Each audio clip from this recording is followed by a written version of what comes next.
Hello, Alan Marion. Hello, friends of Alan Marion. And hello, those of you who just crashed this evening because you heard there was good food and music. We've gathered a bunch of former Al Cobine musicians here in Hollywood, California, who couldn't make it to this evening's festivities. But first, I want to tell you a joke. A band is playing for a dance in the ballroom of a major hotel. Suddenly, a guy bursts into the room, runs to the bandstand, says to the piano player, "The hotel is on fire. We have to evacuate the room immediately or we're all going to be killed." And the piano player turns around and points at a guy holding a tenor sax and says, "Talk to him. He's the leader."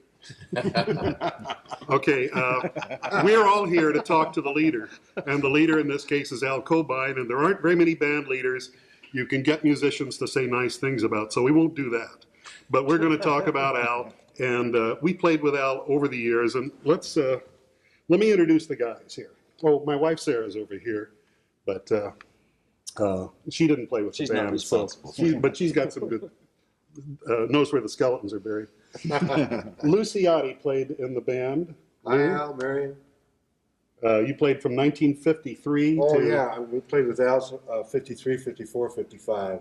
And who was in the sax section with you? Oh, at that time, well, there were just about everybody on campus, but, you know, Jerry Coker and Jim Houston and Dave Niver and Roger Pemberton. Okay, these are serious names to contact. Suspects we good know. guys. Charley Davis played with Al from what? Yeah, I remember 68 through 71 or something like that. Okay. Off and on. You did 3 years of hard time. Something like that. I played with Al from 1909 to about 19... Gary Gray over here. Gary, when... Yeah, actually, I was the same time as Tom here, about 59 through 63, something like that. And we went through a lot of adventures together. Some of them musical, some of them just trying to follow Al. And no, Al, he taught me right away since I was there in school learning the classical shtick too, that symphony conductors are not the only ones that are impossible to follow, because Al had a nice thing going where he could play sax and sing and talk to the audience and lead us, and it all somehow worked. I don't know. Anyway, one of the Hoosier mysteries I still wonder about. So here we are. Next to you is John Clayton, who's a kind of a legendary bass player with the band. Hi, Al. But he's not a legend. He actually exists. Yeah, no, I'm here. And you were later on, weren't you? I was 1972 to 75, and there wasn't as much gray and shocks of white in everybody's hair back then as there is now. And what hair? wonderful. Yeah, presupposes you have hair. But no, Al Cobine, 1970 to 75. Really important years of my life. Thanks, Al. You became a man playing with Al, right? That's right. And Chuck Nenneker. Hi, Al. Everybody else. I was about the same time as John, but of course when John was in town, I didn't get to play in the band. But anyway, I have a quick story if please. you want to segue to stories. My first job, I think, was in '72, and I had spent maybe 2 years at the famous Indiana University School of Music. So they had built the new basketball auditorium, and there was this huge homecoming thing with George Kirby was the act. So I'm a nervous wreck. First time I played with Al's band and with Al, and then here we are in this big thing with all these people. So we're playing along, and things are going pretty good. And there was part of George's act where he pretends to do a bass solo. So I'm playing, and the band stops playing, but the piano's still going, drums are going, so I keep playing. And they stop, and the conductor looks at me and says, "Is there anything says tacit in your part?" I looked at it and said, "Yeah, it says tacit." So they started again, and of course I played right through the thing again. And Lucas looked at me, and of course I didn't have the slightest idea what tacit meant, having, of course, been in school for only a couple of years. You thought it meant take it. Take it, yeah. And Lucas looked over at me in his lovely way. He said, with this look that like I was the stupidest kid he had ever seen in his life, he says, "Tacit means don't play." So therein started my real music education with that. Who's got a good story here? Well, I really can't think of any good story that stands out in my mind. We had so many good times together. And they're very, Marion and Al are very dear to me, and I really enjoyed that period of my life being there at IU with them. And we learned a lot and just had some great times, and that's what I remember most. Nothing stands out as far as a story. I think the miracle for those of us who played with Al for any length of time is that we survived riding to gigs in Al's car, because Al liked to carry on conversations with the band members like this. He'd say, "So Tom, how's the family?"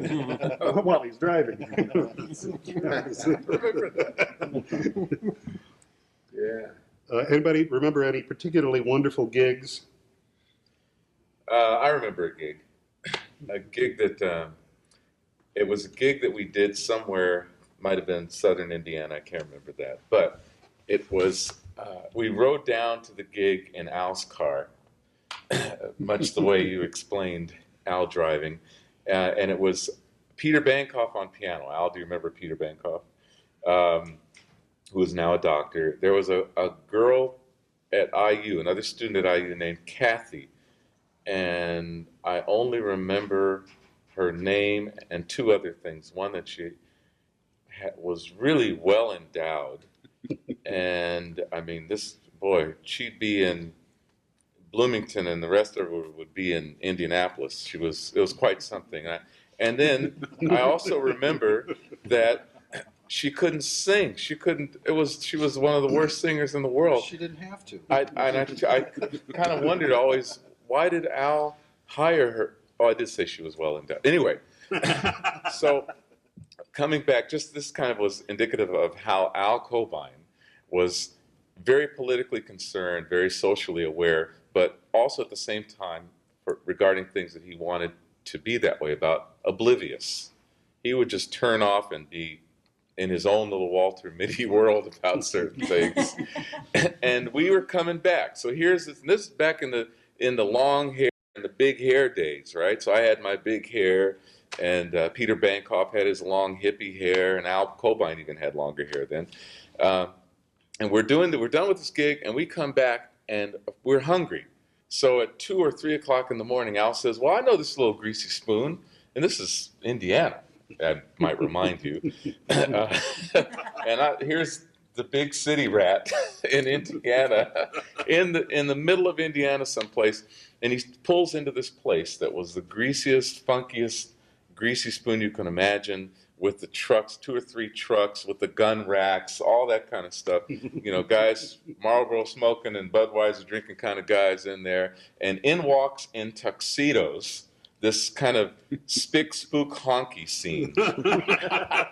And these guys, I remember thinking, as we ordered our home fries with gravy, I remember thinking, and this was just indicative because I look over to Al, and he's completely oblivious. "Oh yeah, this is fine. This is wonderful." I see KKK written on the walls, and I remember thinking to myself, even though Al is completely cool, I'm gonna die. So it was so typical of Al Cobine to be completely oblivious about certain things, yet completely sensitive and aware about other things. So that was one of my first gigs with Al Cobine. So in a sense, you spent your final day on Earth with Al. That's great. We have some pictures of the band that we've been passing around here, and we noticed that over the years there have been a variety of people here, and some of them we could recognize and some of them we couldn't. I think Jim Houston's in every one. Jim Houston is in every one of them, and Don Johnson is in every one of them. And Al Kiger looks about 12 years old in one of these pictures. Yeah, I think he does.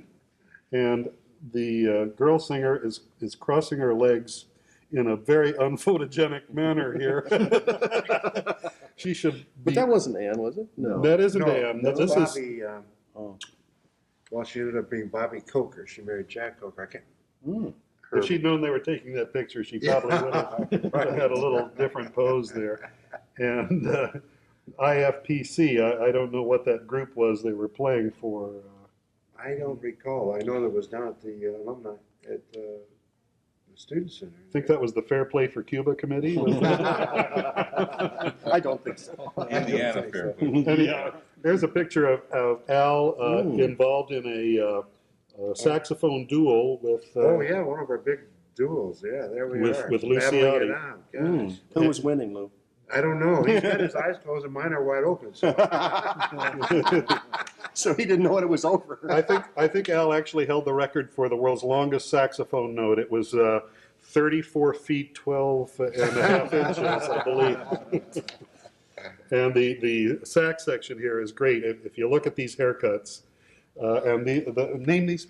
Well, the first one on your, is myself. That's and Jerry Coker, Uh-huh. Dave Niver, Jim Houston, And Roger Roger Pepperton. Pepperton. Roger's a little out of focus. But, yeah, a little on the. But he was back in over the years too. Those were the days. And we got a picture of Al crooning at the microphone at the snowball with something that looks like a kind of a Nazi thing on. Celtic. Oh, Celtic. Come Oh, on. okay, all right.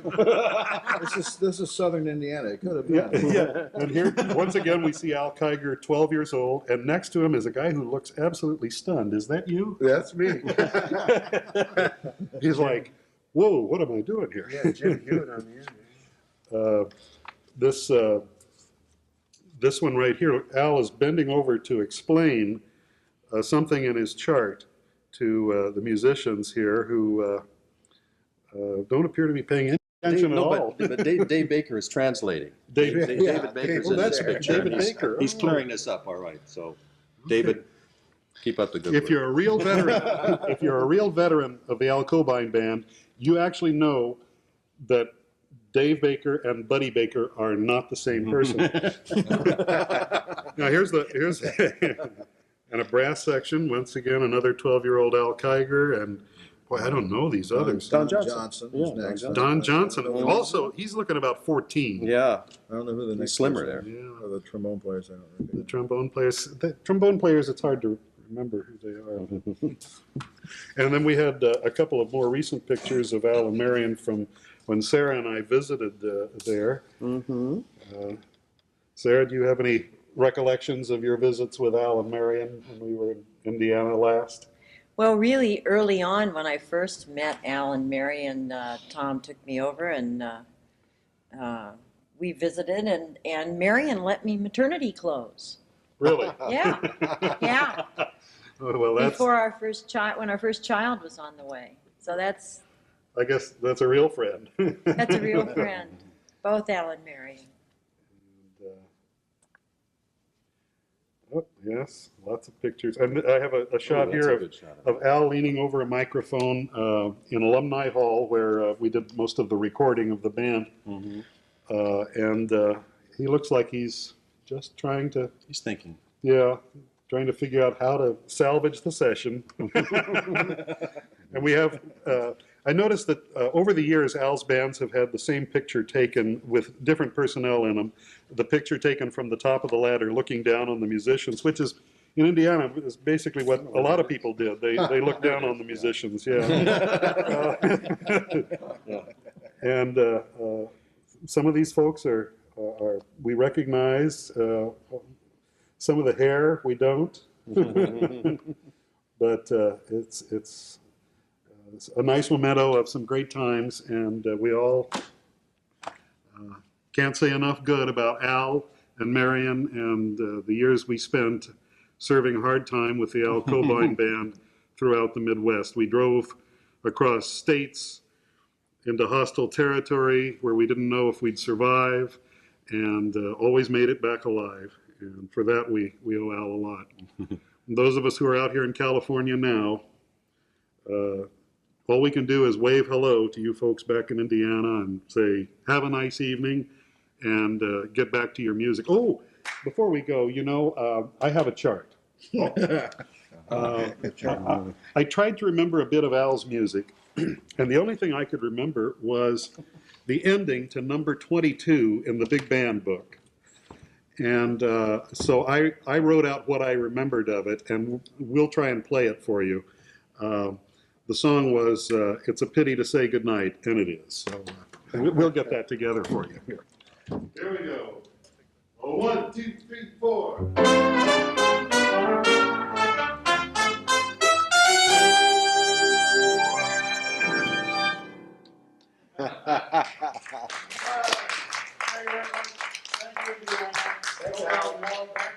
Yeah.